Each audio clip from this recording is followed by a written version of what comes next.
What's up, everybody? I hope everybody enjoyed their Christmas.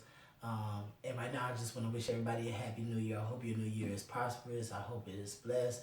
I hope it is fruitful. And I hope that you and me as well, I hope we all continue to grow.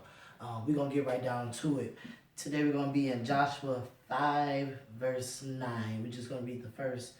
We're going to go with the whole verse. It says, "And the Lord said unto Joshua, this day, have I rolled away the reproach of Egypt from you. Wherefore the name of the place is called Gilgal unto this day." As I was having a conversation, I was having a conversation about the new year. And, I saw a lot of people talking about, of course, New Year's resolutions and the necessity of being a new you and coming out of the old and getting into the new. And as I was having this conversation, my mind began to go back to the Israelites as they were getting ready to cross into the promised land.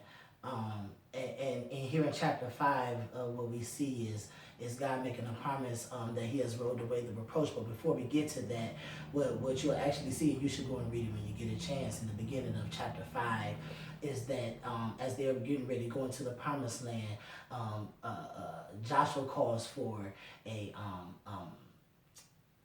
consecration. And I know everybody wants to go into the new year. We're excited about the new year and we're ready to jump in and get some things done. But I think that now is a good time for a consecration. What a consecration is just something that you're setting aside for God. So, fasting is along those lines.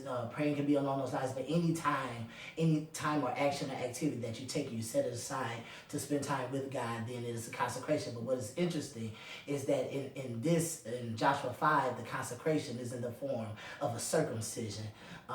And so literally the Israelites are pulling back that old flesh in order to get rid of it to go into the new land. So the question then becomes, are you willing to sacrifice old flesh for new land?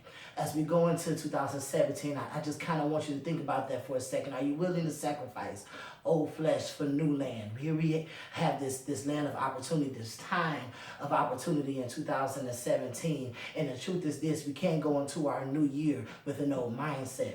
Understanding this, that the circumcision was more of a mental act or a mental reminder than it was a physical act. Because as they began to pull back on that flesh, they were reminded of what they were stepping into. As they began to pull back and separate from their most vital organs, they were reminded of what it is that they were set aside for and what they were walking into. And so as we go into 2017, I just want you to ask yourself this question: are you willing to pull back old flesh for new land? Are you willing to move on from old ways of thinking? Are you willing to move on from old mindsets? Because a lot of times it's not our flesh we need to get away from, it's our mind, it's our preconceptions, it's our fears, it's the things that have played tricks on us, it's our hurt, it's our pain. And so if we can be able to move from it, if we can be able to get away from it, if we can begin to roll away from it, then we can have a Gilgal experience before we step into our 2017. And understand this: God called it Gilgal because he said this day, the day that they roll back their flesh, the day that they move past their old mindsets, the day that they decided to sacrifice their physical body and their physical pain for a new mental or a renewed mind, then that was the same day that God rolled away the reproach from their enemies. And I know we got haters. I know we got people who may not want to see us doing good. But when we take that focus off of them and put it on God and put it on his promises and his promised land, then we know that he has promised that he'll roll away the reproach. And so going into 2017, we were willing to get away from old flesh, we were willing to get away from old ideas and old mindsets, we can walk into 2017 with the assurance that the reproach from our enemies has been rolled away. We don't have to fear, we don't have to worry. We can go in with confidence, knowing that he got us and he'll continue to keep us. God bless y'all, love y'all, and Happy New Year.